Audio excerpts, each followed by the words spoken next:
에, 사과는 그 유튜브 영상이 많으니까 코드 뺐어. 그 사과는 유튜브 영상이 많으니까 이거는 이제는 그 영상을 많이 보시고 기본기만 배우면 될 거예요. 이 우리나라에 그 전국적으로 분포되어 있는 사과 뭐 다른 우리가 그 이런 작물에 비해가 거의 버금갈 정도 사과가 많아요. 지금 이제 쌀마스켓을 많이 심다 그래도 쌀마스켓에 사과를 넣어갈 수 없어요. 그 이렇게 작게 사용하는 폭을 보면 알거든요. 쌀마스켓이는 일반 농가에들은 그 양이 안 들어가요. 우리나라에서 제주도에 밀감이 많이 올라간다 해서 제주도 밀감 면적이 그래 많냐면 그래 많지는 않아요. 제주도 밀감이 그 단기가 짧게 나오거든요. 사과는 연중 나오잖아요. 연중 생산돼서 연중 우리가 그 과실로서는 아주 큰 폭을 차지하거든요. 이 우리가 나중에는 좀 남쪽에 이제 사과를 재배한다는 거는 좀 아나모 전라도 그 장수나 무주 쪽에 있는 데는 농사 잘 지면 그쪽에서 꾸지 해갖고 배를 뽑아내 들고 사과를 심는 건 모르겠는데 요놈의 행동은 이게 나무를 하나 낳고 해보면 자 이게 이제 그 결국에는 가지 면적에 자라는 면적에 뿌리 양이거든요. 이렇게 얘와 얘는 두 개 동떨어지가 움직인다는 걸 정확히 하셔야 돼요. 사과나무가 뿌리가 일을 해서 잎이 나온 건 맞아요. 그거는 수분에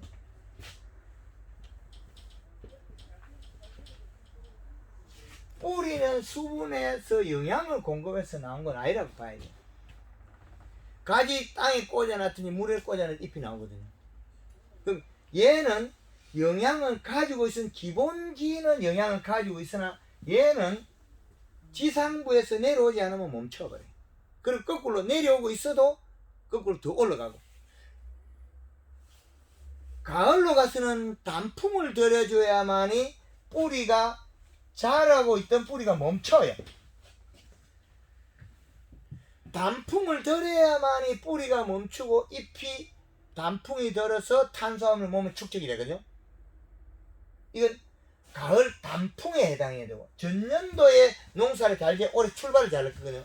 가을에 단풍 한 작기 앞서서 모든 건 이루어집니다. 단풍 그 다음에 유망 그 다음에 봄에는 목매시비 전쟁하는 건 빼먹었습니다. 우리가 각자 하니까. 그 다음에 연매시비 여기에 혼합하는 것만 다를 뿐이지 다른 것입니다. 유막은 그 식용유 그 다음에 단풍 들이는 거는 골드 칼라 설탕 여마가리 설탕은 3kg고 여마가리는 10kg 이 차이밖에 없어요. 모든 거는. 그 다음에 목매십이 여기도 그린 설탕 자 연매십이 그린 칼라 각각 따로 쓰는 거죠. 여기에다가 설탕도 있고 여마가리도 있고 이렇게 다 정리된 거죠. 그럼 토양에서는 또 나는 뿌리로 지상부에서 이루어지면 이거는 그 지상부거든요. 뿌리로 가는 것 같으면 또 어떻게 되냐? 야, 뿌리는 뭐가 필요하냐? 철체적으로 온도는 우리가 변화를 못 주죠. 그럼 온도를 잘 지어버려. 땅 온도를 우리가 못 바꾸잖아요. 사과밭에서 온도 바꾸려고 하면 얼마나 비용이 들겠습니까? 안 하잖아요. 그 다음에 사과나무 밭에서 수분하고 비료량만 하는 거 있죠. 수분하고 비료량에 나눈 것 같으면 분석 그 다음에 분석의 비료량을 이 실을 갖다가 이제 기본기는 1.0인데 이게 또 맞진 않아요. 유목하고 성목하고 다 다르니까. 자, 수분은 35에서 45를 잡으면 되는 프로. 이렇게 하나하나 딱 떼버리면 이게 계속 줄어요. 자, 비료량에 되는 것 같으면, 자, 유목은 얼마나 쓸 거냐? 유목은 1.5에서 1.0으로 맞추면 돼요. 어릴 거. 그것들이 왜 그러냐면 척지가 많이 나와야 되거든요. 비료 이시가 높아야 돼요. 근데 비료만 높으면 척지가 나오냐? 이것도 아니거든요. 왜? 잎이 태어났을 때 그 잎을 살을 찌우지 않으면 뿌리에 도달하지만 뿌리가 활동을 안 해버려. 뿌리 활동은 또 어디냐면, 잎의 활동은 어디냐면 피부의 함수량에 의해서 유목이 눈이 나와요. 나무가 심었을 때 유목이 어린 나무들이 묘목이 죽었던 거는 피부 탈수가 많아서 죽은 거예요. 봄비가 많으면 나무 심으면 잘 살아요. 왜? 이 나무 가지 자체에 비가 맞아서 이동한다는 거죠. 수분이. 이 수분에 의해서 얘가 나오는 거죠. 나오고 나면 이동을 하겠죠. 껍질로 이동해서 뿌리가 먹겠죠. 저희 묘목 그 나무 뿌리 없는 것도 잘 안 죽어요. 집사람이 아침마다 몸통에 물을 뿌리거든. 나뭇가지도 땅에 꽂아놓고 물을 뿌리면 안 죽어요. 이제 이해되죠? 이게 피부 함수량이라는 게 해당하고 목면십이나 다른 것도 여기 해당하는 거예요. 우리는 그 사과나무를 하우스식으로 가서 하는 사람 거의 없을 거예요. 그래서 우리는 노지에 돼 있기 때문에 좀 우리가 그 교육하기 편해요. 포도처럼 하우스에 들어가고 뭐 이런, 요즘 포도 같은 경우는 노지가 더 좋고 하우스 다 들어가 버렸다. 이게 복잡하니까 교육 내용이 복잡해야 돼. 피부 함수량이 없으니까. 유목에서는 이 실을 갖다가 새순이 많이 뻗어나오게 잎에서 양 내려가면 비료를 많이 들고 오라는 거죠. 그러면 그 척지 발생이 많이 한다. 잎이 두꺼워지면 나무가 굵어지고 나면 눈을 만들어 튀어나와요. 그럼 척지가 발생해요. 여기 척지가 나오는 거예요. 이게 척지가 어릴 때 유목을 심어놓고 척지 발생 안 하는 나무가들을 가보면 큰 가원에 이제 사이에 한 포기 심어놓은 거 가지 안 나오거든요. 왜 안 나오느냐? 뿌리 필요 없어요. 0.3, 0.5 그거까지 0.7까지 뿌리 잘 안 나와요. 잎에 척지가 안 나와요. 1.0 이상 가가 1.5에서 가을에 봄에 높아가 가을이 낮아질 소리거든요. 이게 제일 정상이에요. 봄, 가을. 그리고 이제 유목의 일이 정리하는 것도 우리 성목은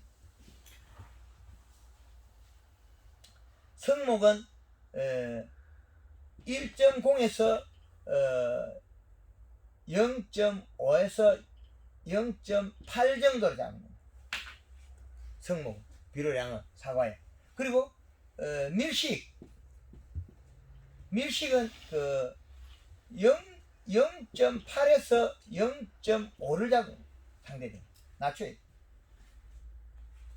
비료량에 따라서 연면식을 할 수 있어요.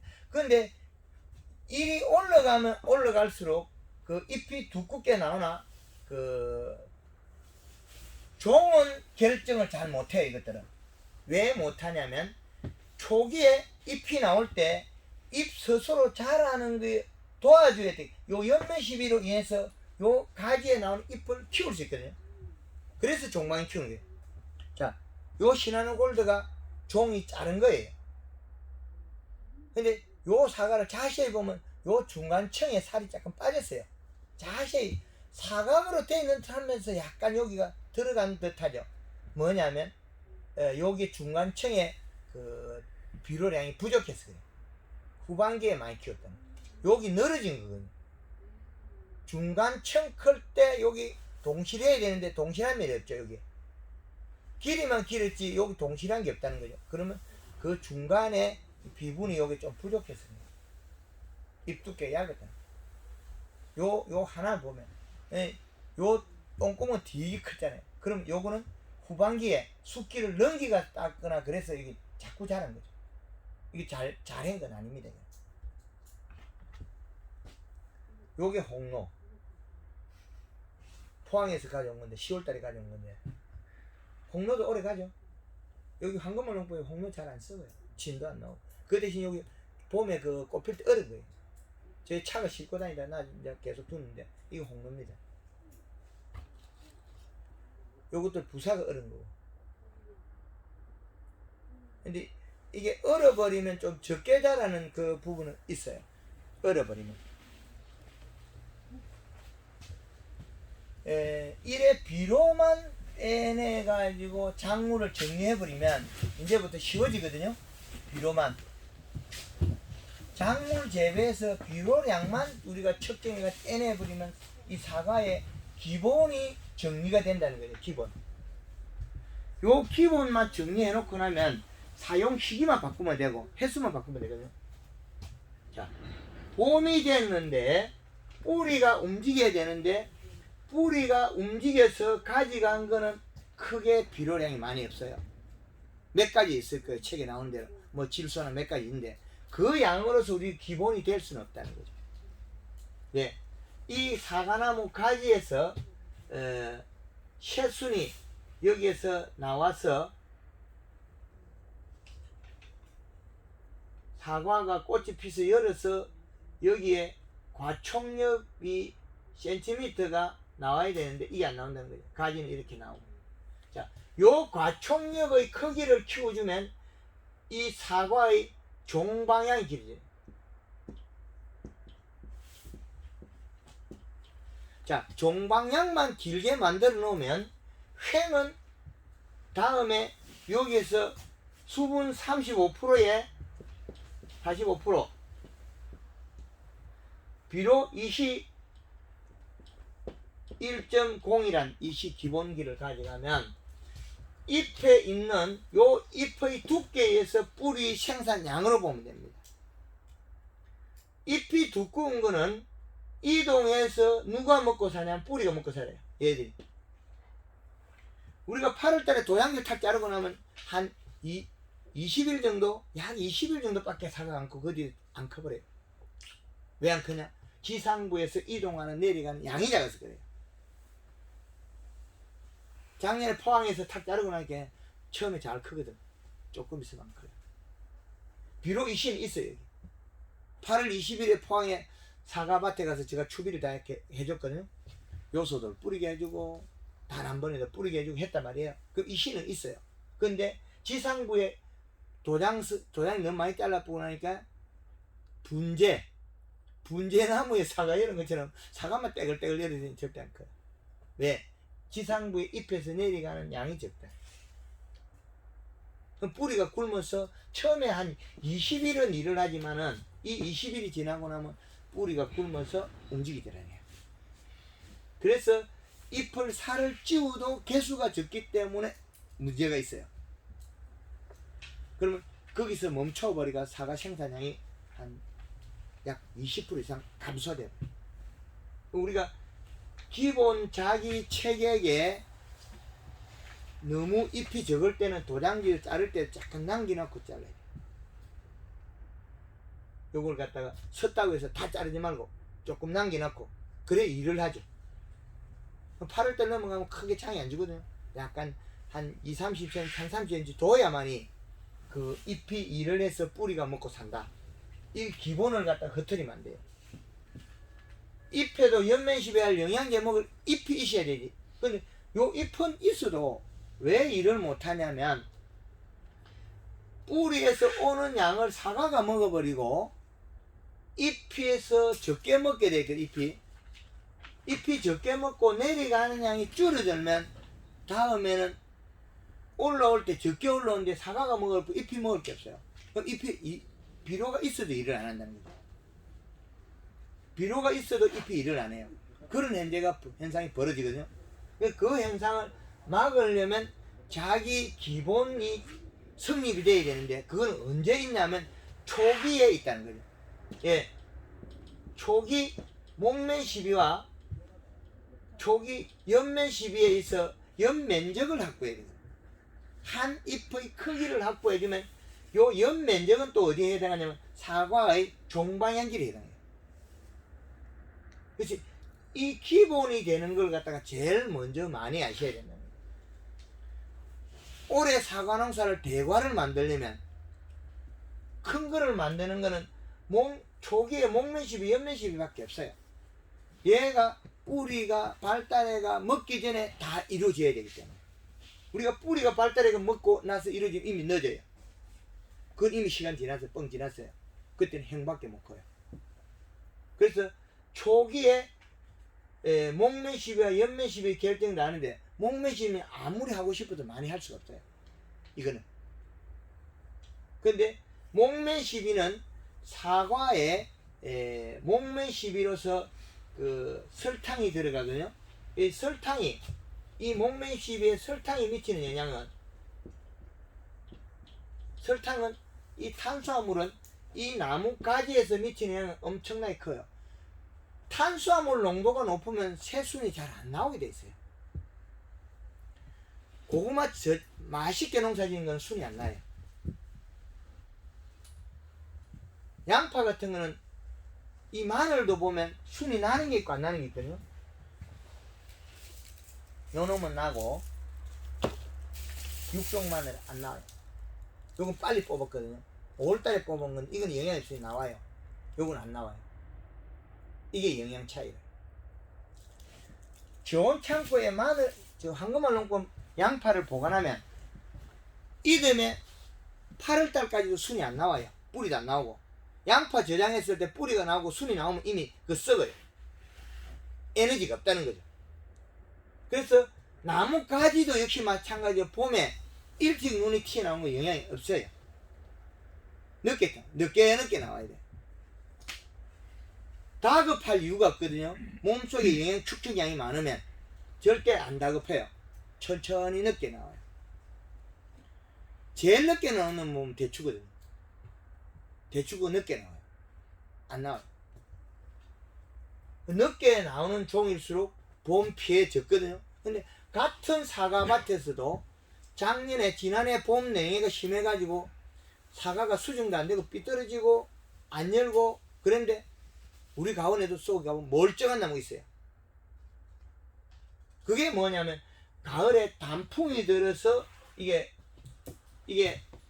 가을에 단풍에 해당하거든요. 요게 단풍이 들므로 인해서 몸속에 뭐가 많았냐면 설탕물이 많았다. 탄수화물.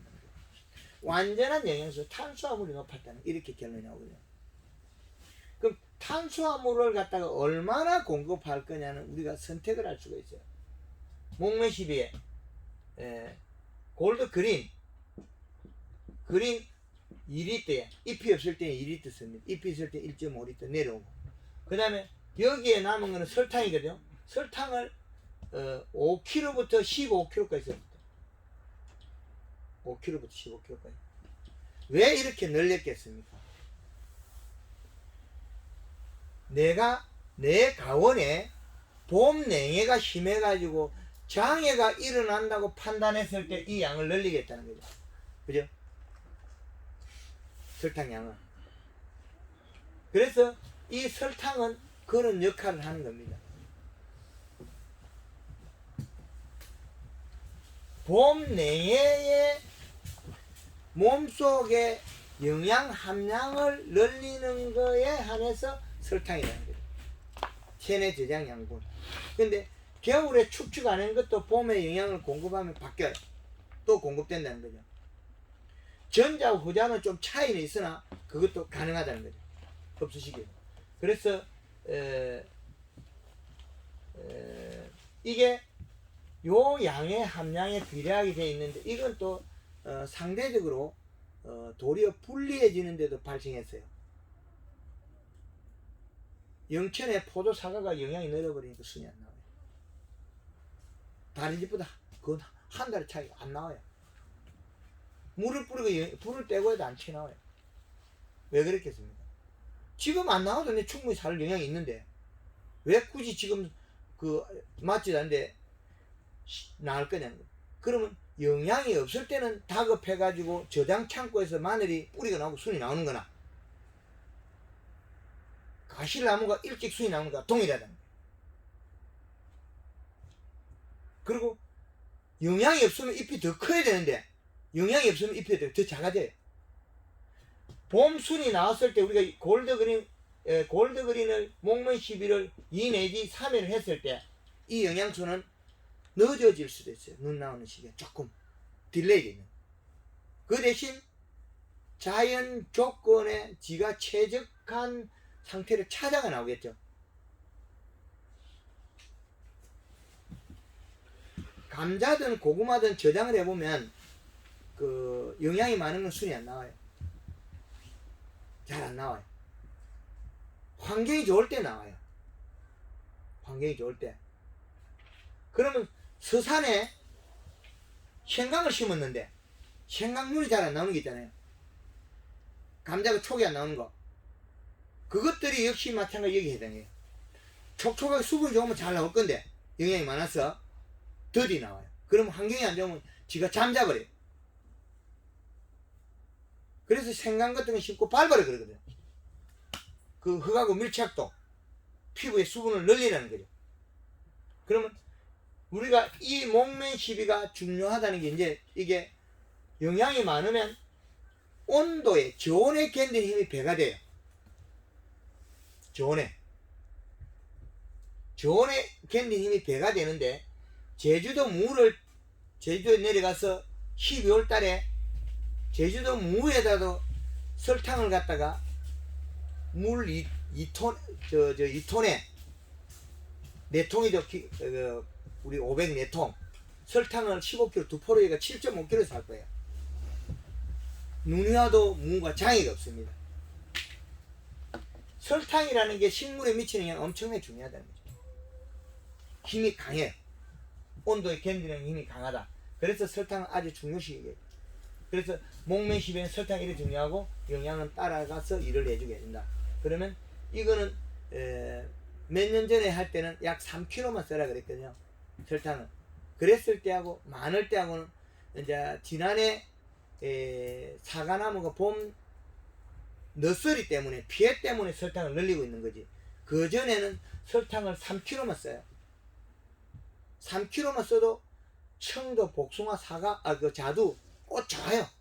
벌도 많이 오고.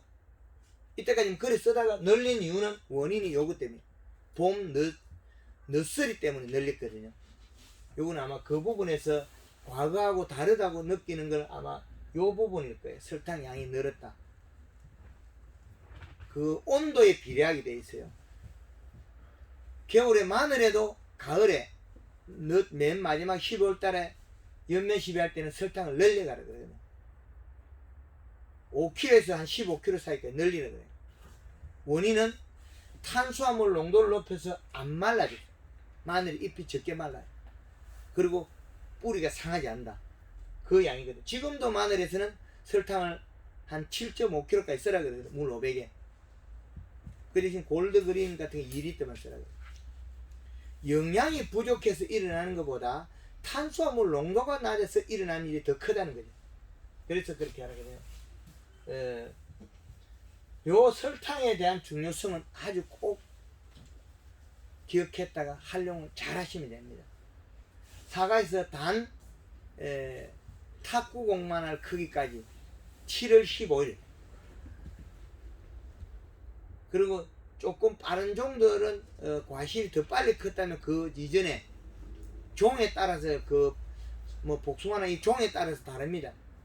그리고 설탕이 묻어서 오염이 되는 포도는 뭐 꽃필 때 그 꽃 피고 난 다음에 설탕을 쓰지 마라 그래요. 왜? 포도 줄기 안에 송이 줄기에 설탕이 묻으면 곰팡이 옆에서 포도 그 사이마스켓 같은 게 너무 뽀얗기 때문에 보여요. 사이마스켓 안 했어.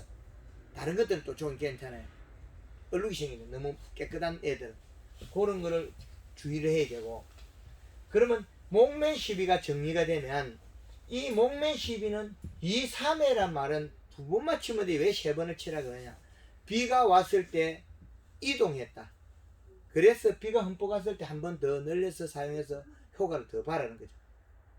이게 엄청 중요한 겁니다. 이게. 근데 나무 몸뚱이에도 뭐 영양제 치료사는 그게 별거 아닌 것처럼 엄청 하는 땅만큼 중요해요. 그게 뭐냐면 우리가 작년에 내 가원에 그렇게 봄 피해가 있어도 멀쩡한 나무 있거든요. 영주에서도 한 가원에서 도장지가 찍찍 날아나무고 도장이 안 나는 나무고 작년 가을에 도장지 난 나무는 사과가 삐뚤어져 있고 개수가 없어요. 안 열었어요. 그 탄수화물 가을에 단풍이 안 들었다 소리고, 도장지 안 난 나무는 단풍이 들어서 이듬해 많이 착화돼 있어요. 그 작은 단풍에 의해서 이렇게 많이 변화가 일어났어요. 그럼 우리는 설탕을 공급했을 때 그 역할을 충분히 한다는 거예요.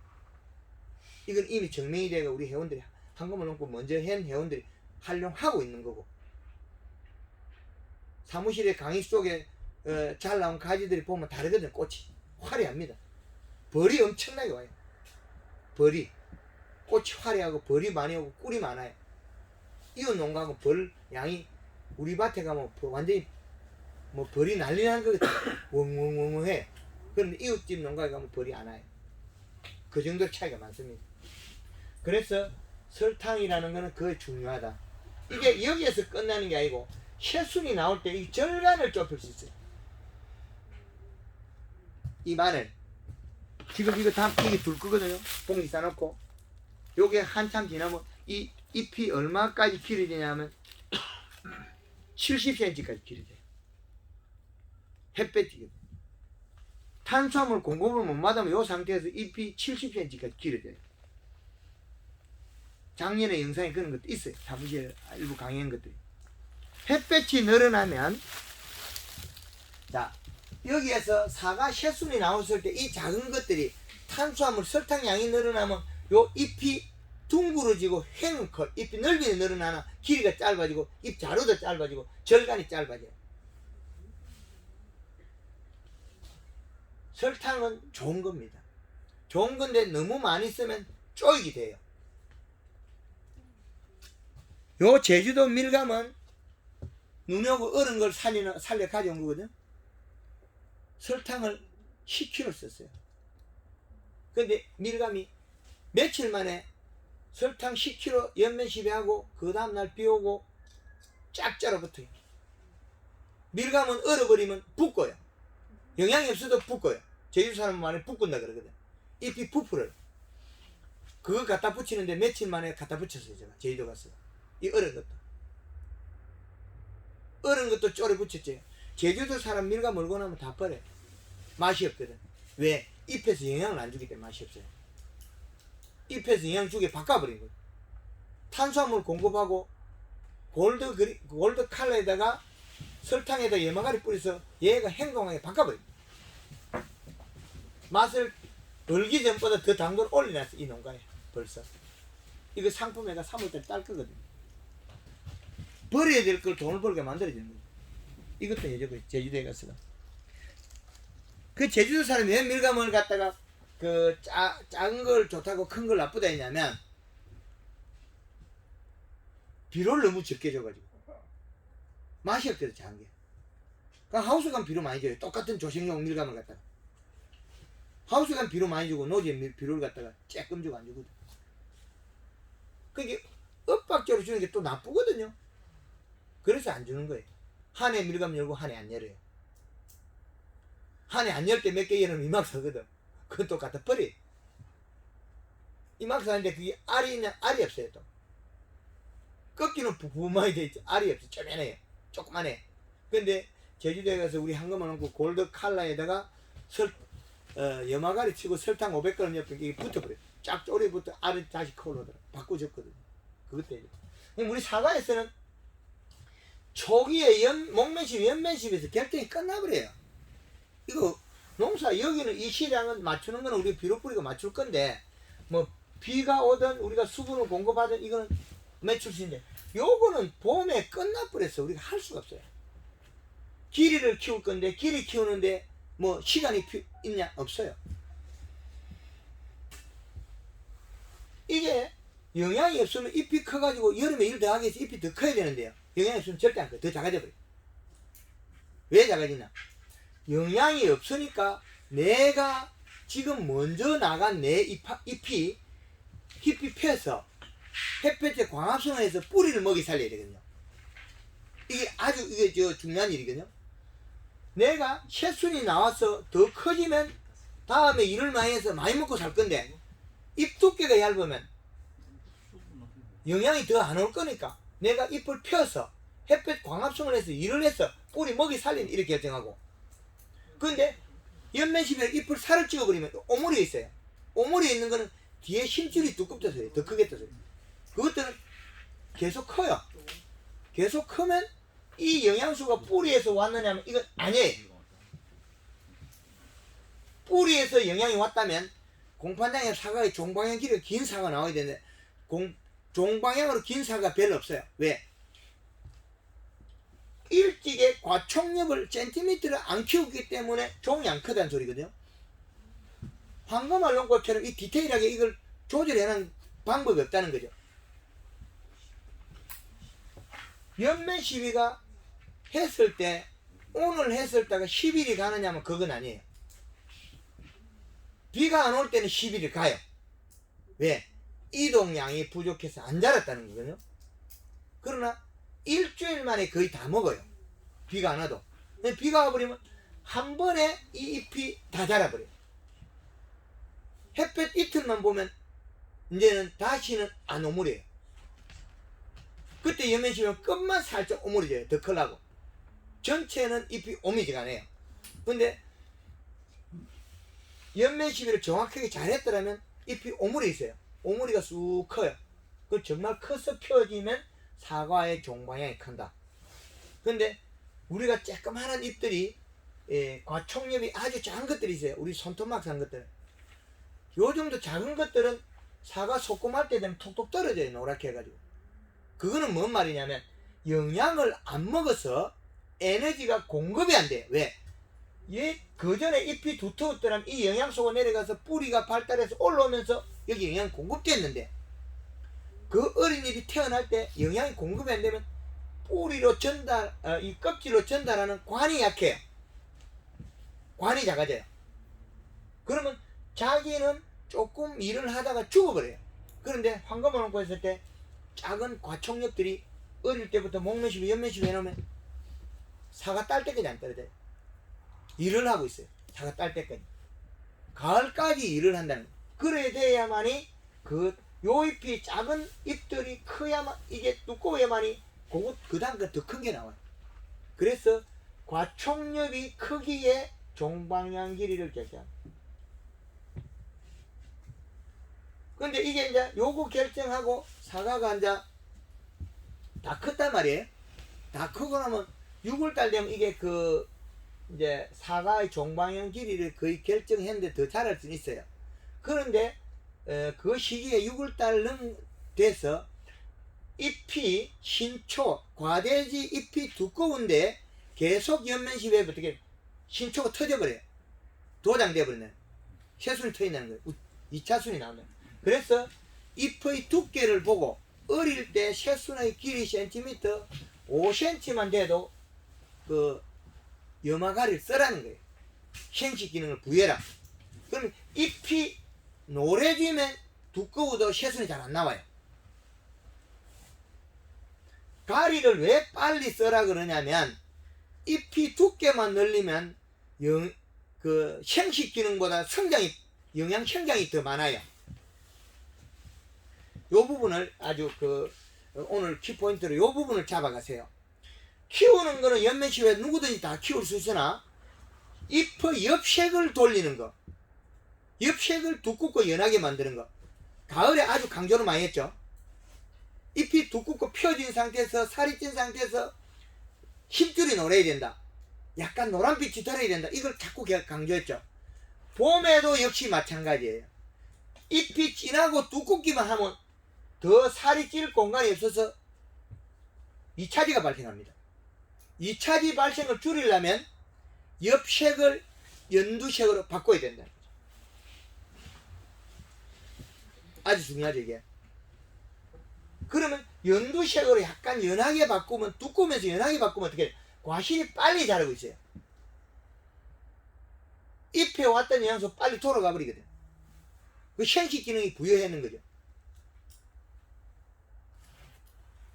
그렇게 하다가 도저히 잡을 수 없을 때는 골드그린이나 골드칼라를 쓰지 말고 설탕하고 염화가리만 써도 괜찮아요.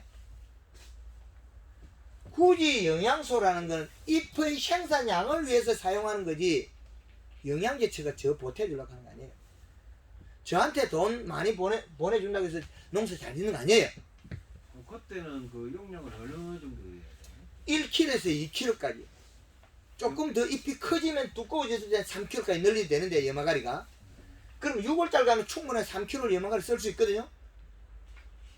시원하니까. 예, 설탕도 3kg 쓸 수 있는데 사과 잎은 두꺼워서 괜찮은데 복숭아는 타버려요. 복숭아 잎은 맥시멈이 설탕이 2kg예요. 생중에는 초반에. 근데 사과는 3kg 괜찮아요. 염화가리가 설탕도. 설탕은 복숭아도 3kg를 견디내는데 염화가리가 3kg 잎이 약간 타요.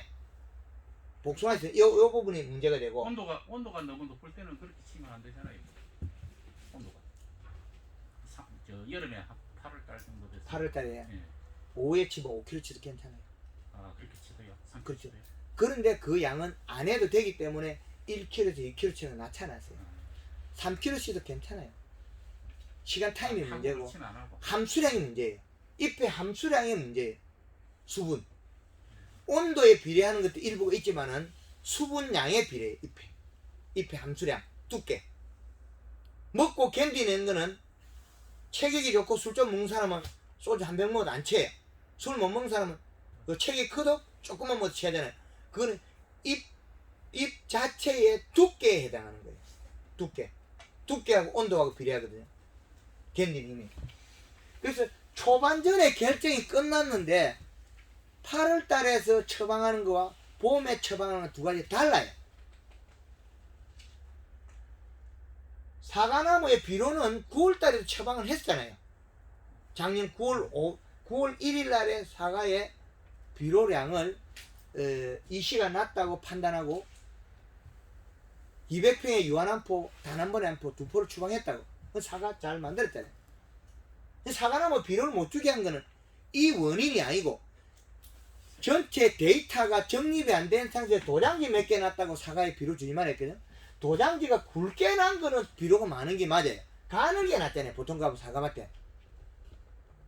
사과밭에 가서 보면 도장지가 가늘어요. 굵은 게 없어요. 잎 두께도 얇고.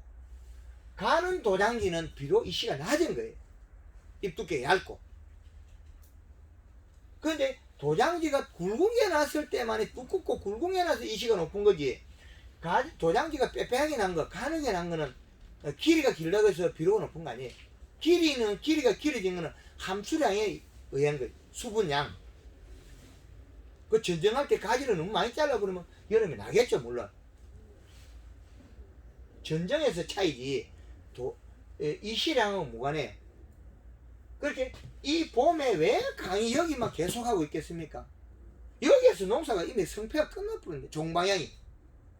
잎이 두꺼워 뿌리도 발달을 많이 하고. 뿌리 발달을 해야 힘이 있죠.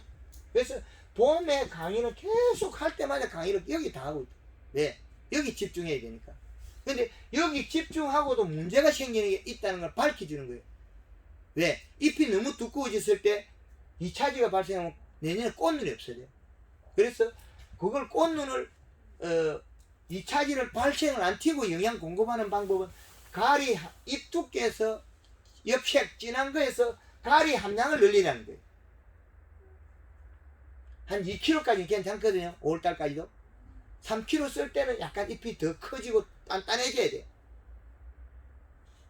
진하다고 단단한 건 아니에요. 나이를 먹어야 돼요. 잎이. 어릴 때 태어났을 때 나이 안 먹기 때문에 좀 최근 진하고 두꺼울 수는 있으나 좀 연하다, 보드랍다, 이래 되게 부드럽다. 그죠? 그래서 요 잎색이 진하면서 약간 두꺼워졌을 때는 가량 더 늘리세요. 늘리면 엽색을 약간 연한 색으로 두꺼우면서 연하면 현식 기능이 부여되면 사과가 먹어버리기 때문에 도장지가 잘 발생을 못하는 거예요. 이런 원인이 있죠. 5월달에도 가리를 할 수가 있네요. 5cm만 넘으면 가리 쓸 수 있어요. 아, 신초가요? 그렇죠. 신초가 5cm만 넘으면 가리 쓸 수 있어요. 그러면 억제제 안 치도 저게 되겠네. 비비풀 같은 이런 억제제를 썼을 때는 굳어가지고 몸을 멈춰요. 잘 아셔야 되는데, 억제제를 쓰고 가지에 가보면 멈춰가지고 종방향이 안 자라요.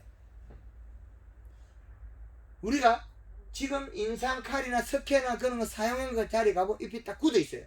황금을 넣고 잎이 안 굳어요. 부드럽고 키워요. 부드럽고 절간을 좁히고 잎의 그 절간만 좁히지 다른 건 안 건드려요. 그 건드린다고 덕이 있나요? 사과 쬐끄만 거 따가지고 경제적으로 그 돈이 비싸면 사과 작은 걸 따야 돼요. 제주도처럼 밀감 작은 게 돈이 돼요. 그러면 저 사람들은 작게 만들려고 용을 쓰는데 육지에서는 맛이 없어서 안 먹잖아요. 왜? 비료를 너무 작게 줬어. 비료를 많이 줘야 되는데 적게 줘요. 저거는 상록수에 비료 많이 먹어요. 그래서 조사를 해보면 1.0 이상 2.0까지 가야 돼요. 그 양이 있어야만 해결이 안 하고 많이 연다는 거죠.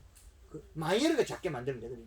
근데 우리 사과는 너무 많이 열어보면 이거는 짠다면 내보면 가격이 싸잖아요.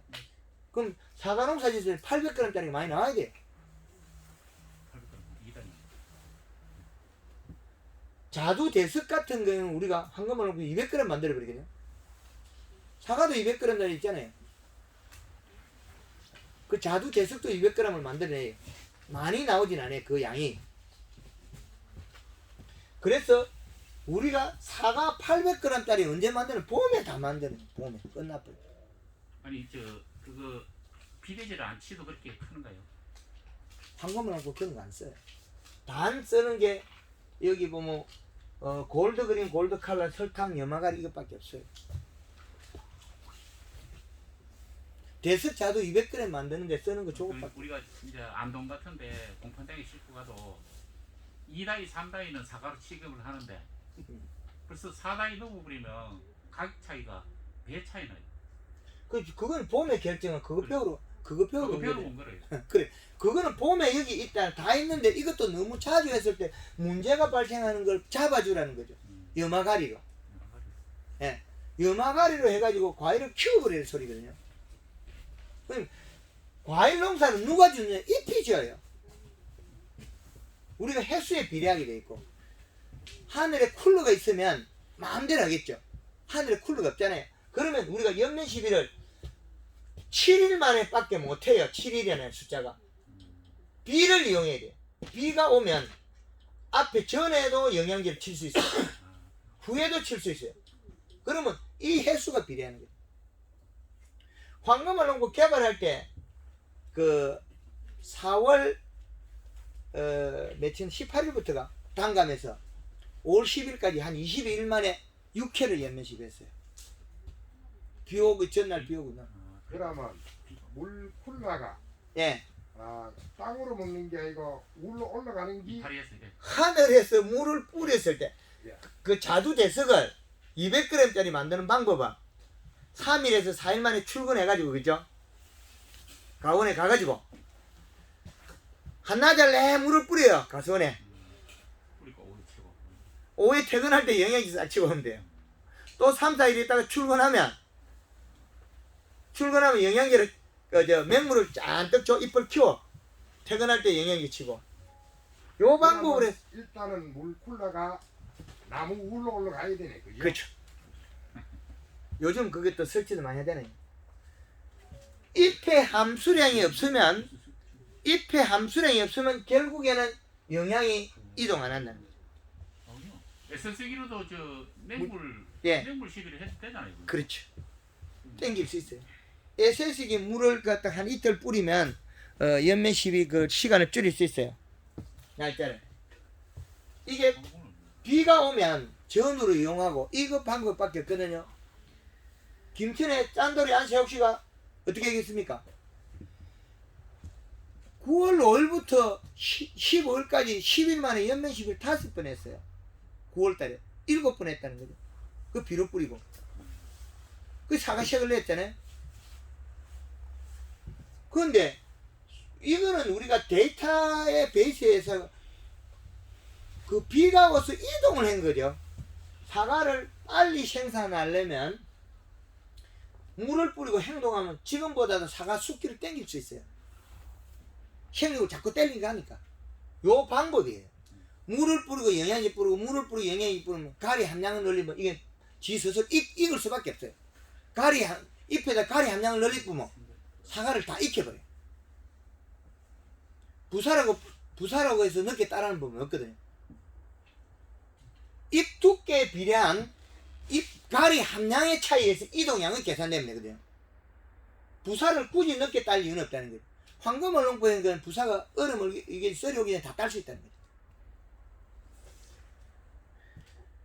영양의 우리 최 회장님이 그쪽에 초보자한테 초보자가 대박 났거든요. 비료가 많아가 비료 주지 마라 가을까지 한마디밖에 없어요. 이시 첫 개가 비료 주지 마라 끝까지 주지 마라. 그 다음에 가서 보고 연면시비에 물 뿌릴 것밖에 없어요. 대박이다. 가을에 그린 거 진짜. 종을 키워야만이 가을에 키워도 안 터지기 때문에 종을 키우는데 목적을 대기 두는 거예요. 종을 키우다 보면 종이 크면서 사과 종 크는 것보다 더 빠른 게 뭐냐면 그 잎이 더 빨리 두꺼워지거든요. 잎이 두꺼워지고 가지가 굵어져 버리면 더 영양을 공급해 버리면 어떻게 2차지가 튀어나오니까 과대지가 없어지잖아요.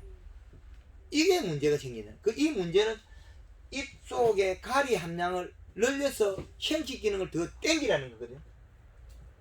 요렇게. 여기에서 왜 집중해서 강의만 여기만 하고 있냐? 이게 전부기 때문에. 그 다음에 맞추기 쉬워요. 그 다음에 강의 내용 그대로 하면 됩니다. 그건 어려운 게 없어요. 그러면 복숭아도 똑같습니다. 그렇죠. 이 게임 끝났던데. 복숭아도 아무리 비가 와도 안 떨어져. 아니 저 홍로 같은 경우는 일찍 출하를 해야 돈이 되거든요. 일찍 출하는 저 깔약을 사다가 뭐 3번, 4번, 5, 6번까지 치는 사람들도 있더라고. 봄부터 깔약 치고 있는데 뭐 깔약이 있어요. 염화가리 봄부터 치고 있는데. 아니 5월달부터 이파리 조금 두꺼워지면 그때부터 염화가리 여가 치고 있는데 뭐 깔약 5월달부터 치고 있는데 깔약이 7월달까지 치면 7월달부터 깔약 치가지고 언제 색깔이 생긴단 말이에요. 더디. 그러니까 5월달부터 깔약을 치고 있는데 7월달에 가서 깔약 치가지고 사과 언제 익히겠다는 거죠. 타임 자체가 안 맞죠. 열매 키우고 깔약은 여기부터 5월달부터 치고 있는데 염화가리 쓰고 있는데 생지 기능을 부여하고 있는데 잎이 두꺼우면 염화가리 좀 더 해주면 색깔이 노래지면 사과 익어요. 그 결국에 뭔 이야기 하던가 엽색하고 과일색하고 같다. 근데 엽색이 노래진다고 해서 이 시량이 없으면 그 사과색은 안 나요. 그러면 복숭아도 색이 그래 빨리 납니까? 한 일주일은 기분이 땡겨요. 안 땡기도록 해야 되는데 복숭아는 보통 품종이 만생에.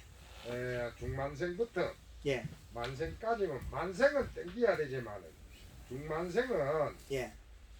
일주일 땡기면은 펼치 그게. 아, 그거는 방법을 바꿔주면 되죠. 방법을. 초기에는 과일을 키워놓고 후기에 그 약간 그 연면 시비 때 요소를 약간 했었어요. 바꾸면 되죠. 반대로 바꾸면 되죠. 그린하고 칼라하고 이 교체하는 시기를 정확하게 어디 정도에서 교체해야 됩니까? 기본기는 7월 15일로 잡으면 돼요. 7월 15일. 아니 봄에 2번 그린 2번 넣고 저 칼라를 한번 넣으라고. 그게 기본이 바뀌는 게 요게 그 7월 15일로 잡으면 돼요. 요 날짜가. 7월 15일. 예. 여기 그 사계절 7월 강의에 15일 이전에는 그린을 쓰고 그린 2번의 칼라 한 번. 칼라 한 번. 예. 근데 이제 그 홍로나 그런 것들은 또 조금 더 땡기가 되고 썸머킹이라든지 홍로라든지 아울이라든지 그런 약간 땡기고 부산 좀 이게 팜플렛으로 나온 게 없나요? 문제 본인들이 사항이- 만들어서 있어요. 잎 두께가 다 다른데 그걸 만들어내면 다 같나요? 잎 두께가 다 다른데 다 틀리고. 잎의 두께가 다 다른데 어떻게 그걸 만드냐고요. 그러면 비료 준 거 하고 칼라를 썼을 때 염화가리를 같이 쓰면 되겠네요. 예, 그건 그 같이 가는데 같이. 5월달부터라도 잎색이 지나면 가리를 쓰라는 거죠. 아, 가리를 예 1kg부터 들어가 그 늘리라는 거예요. 잎색이 진해지면 유막 처리를 했거든요. 예 유막 처리인데 제일 처음에 목면 시비할 때 어느 시기에 해야 꽃 피는 시기에 20일 전 꽃피기 20일 전. 예. 그렇죠. 20일 전에 1차, 그 다음에 꽃피기 3 내지 5일 전에 2차. 이렇게. 아 그러면 저그꽃 질 때까지는 이제 그건 또 이제 중단을 하고 예. 수정이 됐을 때 또 예. 그 이후에. 그때 영양을, 이때 안 할 때 추위가 오겠다 싶으면 설탕량을 널리가 조절해야 되는 거. 설탕량은 아까 이야기한 게, 여기 설탕이 5 내지 5에서 15kg까지 설다 그랬잖아요. 입 안 났을 때 그렇죠. 목면 시비 때. 아, 목면시비도 2차는 해줘야 되는 건가요? 안 해도 목면 괜찮은데 시비 안 하면 안 한 만큼 달라질 뿐이지 그걸 선택을 내가 하라는 거죠. 안 했을 때는 그 다음 단계 그 부분이 없어질 뿐이에요. 꽃의 크기나 두께가 다르다는 거죠. 그러니까 무조건 해줘야 좋다 이건. 많이 하면 좋다. 그건 본인이 선택하라는 거죠. 여기에서 강조되는 거는 봄에 여기에는 필수적인 요것만 되게 강조하고, 이것도 이걸 안 했을 때는 단지 꽃의 수정 능력이 떨어지고, 그죠? 추위에서 수정 능력이 떨어지고 과일이 정과 동그랗게 생긴 것보다 비틀린 게 나온다는 거죠. 그 차이밖에 없어요. 그 중간에 비가 오면 한 번 더 해도 되고. 그렇죠. 2 내지 3회 하라는 거예요. 목면 시비의 목적이 수정을 되는 단계에 추위가 와도 사과가 수정이 잘 되는 말이에요. 안에 탄수화물 농도가 높으면 그 이동을 잘해요. 영양 이동을. 그래서 몸이 따뜻하다는 게 이론이거든요. 몸이 따뜻해야만이 수정이 잘 돼요. 수박 온도 되는 것도 한 30도 돼야 되고. 역시 사람도 마찬가지예요. 요즘 너무 젊은 사람 옷을 차게 입고 다니면 잉태가 안 돼요. 예. 몸을 따뜻하게 하면 돼요. 몸이 차가워지면, 온도가 체온이 내려가면 그 잉태가 안 돼요. 모든 거는. 그래서 지난해 꽃이 벌이 수정을 안 해서 사과가 얼은 것도 있고 안 된 것도 있지만은 그 당 수치가 낮아서 온도가 자기 체온이 낮아서 체온을 높이는 방법도 있는데, 요 사과 한 알이 수정됐는데 이 온도가 안 올라갔어요. 당 빙점이 달라져. 어느 점이. 종이컵에다가 설탕을 티스푼 한 스푼 넣은 상태에서 냉장고에는 얼음 잘 안 얼어요. 그럼 요거 온도를 올린 게 아니고 온도가 낮아져도 이동을 잘하고 있다는 거죠. 그 차이예요. 그 제주도 무에다가 설탕을 썼는데 온도를 이기는 게 아니고 자기 몸에 배사작용이 잘 일어난다는 거예요. 이동. 요 차이예요. 이 뭐 쬐끄만한 게 온도 내려가면 똑같이 내려가요. 그러나 그 온도에서 이동량을 해서 세포가 건강하게 살아가는 거죠. 그래서 탄수화물이라는 게 그래 중요한 역할이. 온도를 이길 수는 없어요. 같은 온도로 내려가도 자기는 멀쩡하게 이동한다. 지금 2월달에 2월 지금 오늘이 며칠이요? 15일이에요. 예. 15일이면 지금 연면식 목면식. 목면식을 하는 시기는 우리 이쪽은 좀 날씨가 틀리고 꽃피기 20일 전이라겠어요. 예. 그런데 올해 우리 가원이 이제 여기에서 지금부터 6월 말까지 게임 끝나거든요. 6월 말 되면 이미 그 사과 크기 다 끝났어요. 저 강사님 어차피 반개는 지금 전혀 여기 상관이 없죠. 반개는 예. 상관이 없죠. 예. 우리가 따로 거기다 포함해서 같이 하면 되는 거죠. 그렇죠. 예. 지금 남은 날짜에 작년도에 우리 가원이 탄수화물 농도가 얼마냐면 단풍이 잘 들었냐 안 들었냐에 따라서 봄에 달라질 건데, 설탕물이나 영양을 썼다고 해서 한 번에 다 먹느냐는 거 아니거든요. 그죠? 그 농도를 공급해 줄 때 조금 들어가는 것밖에 안 되거든요. 그래서 선택을 해서, 이거는 내가 선택을 해야지 제가 강조를 할 수 없어요. 왜 강조를 하면요, 이 사람은 뭐든지 자기 것만 강조하더라. 그 보통 보면 약자인 소리 듣고 사기꾼 소리 듣죠. 생리적인 부분은 풀고 있는데 결국엔 뭐라도 저희 거 아이라도 좋은 영양제는 똑같아요. 비용이 적게 들고 효과가 좋아야 될 뿐이지. 설탕 이건 저 거 아이라도 쓰라 그러잖아요. 좋은 거니까. 염화가리 저 거 아이라도 쓰라 그러잖아요. 왜 그러겠습니까? 농업에서 꼭 필요하고 효과가 좋고 자재비가 싸다. 그러거든. 여기 비료 안 주고 여기 하는 거 좀 열심히 하면 결과가 안 나와요. 주춧돌이 여기에요. 뿌리에 비료량, 수분량. 이 주춧돌을 빼놓고 나서 집을 지으면 맞겠냐고요. 기본 골격은 주춧돌 여기 다 뽑아놨잖아요. 여기 일어나는. 그래서 여기에서 일어난 일 결과를 갖다가 얼마나 정밀하게 이렇게 할 거냐. 자, 봄비가 많이 온다. 그죠? 올해. 봄비가 많이 오면 지금부터 목매음식 하는 사람이 유리하겠죠. 몸에서 활성화되면서 에너지 많이 쓰고 있겠죠. 근데 이걸 갖다가 이야기를 갖다가 지금 하라 그러면 듣고 이 방송은 전국에 듣고 있어요. 좋다 하는 사람 열이고 싫다 하는 사람 열이면 제가 안 해야 되겠죠. 나쁘다 하는 게 더 많이 퍼질 거니까. 그런데 논리 정연하게 가르쳐 주는 수밖에 없잖아요.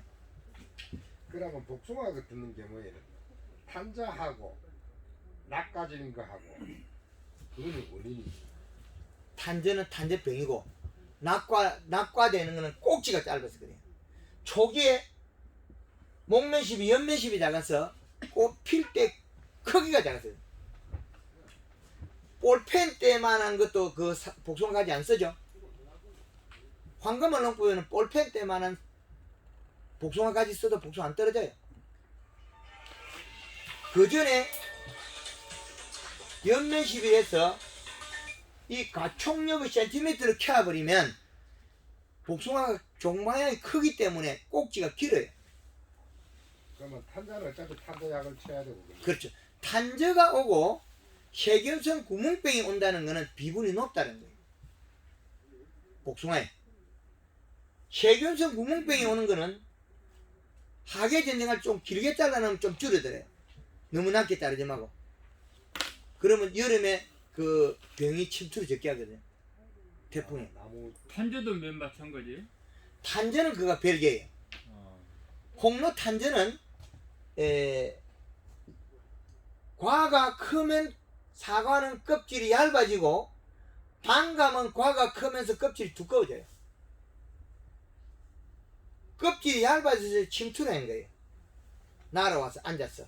근데 홍로가 껍질이 얇아질 때 부산은 조그만하거든요. 그리고 분이 두꺼워요. 부사에서는 그때쯤에 분이 두꺼워요.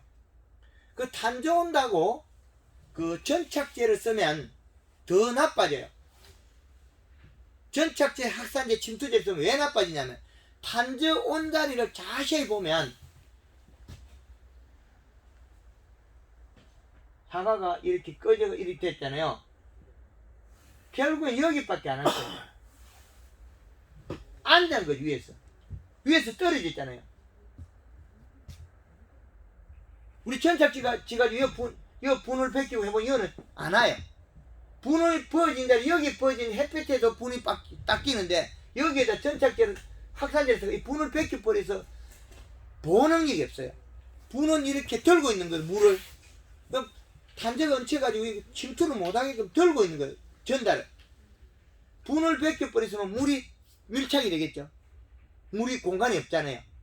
사각금 햇볕에 걸리도 요거 분이 없어요.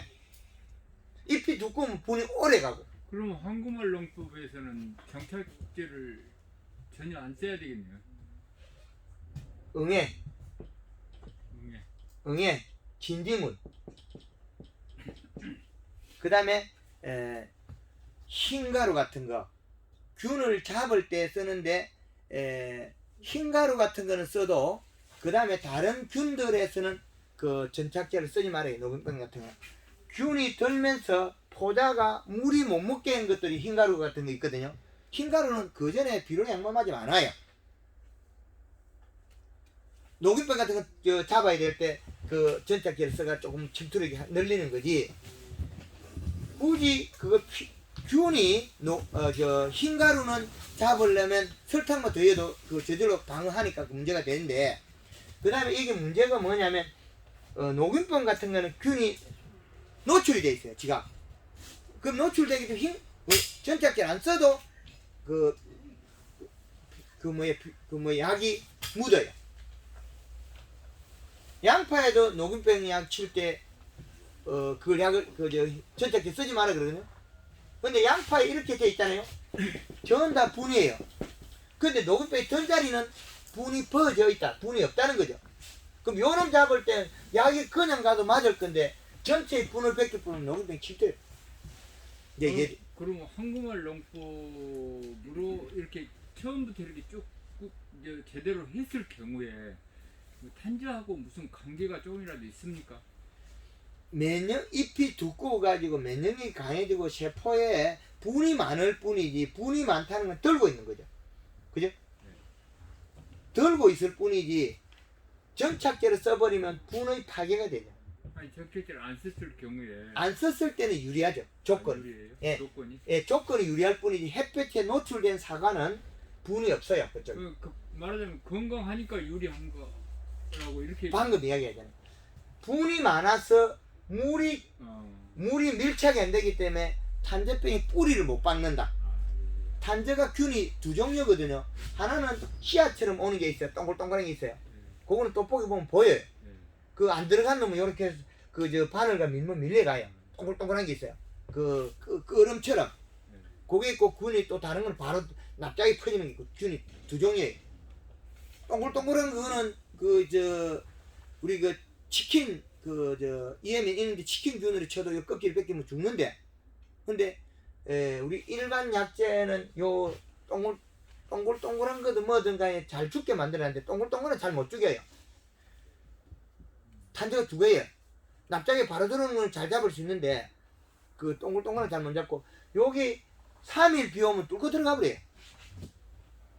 하루 비 왔을 때는 위에 얹혀있고 표면에 있을 때는 잡을 수 있는데 아주 작을 때 돋보기 확대 보면 다 보이거든요. 근데 들어가고 나면 절대 과육에 들어가면 못 잡아요. 그래서 탄저가 되게 많고 이럴 때는 내가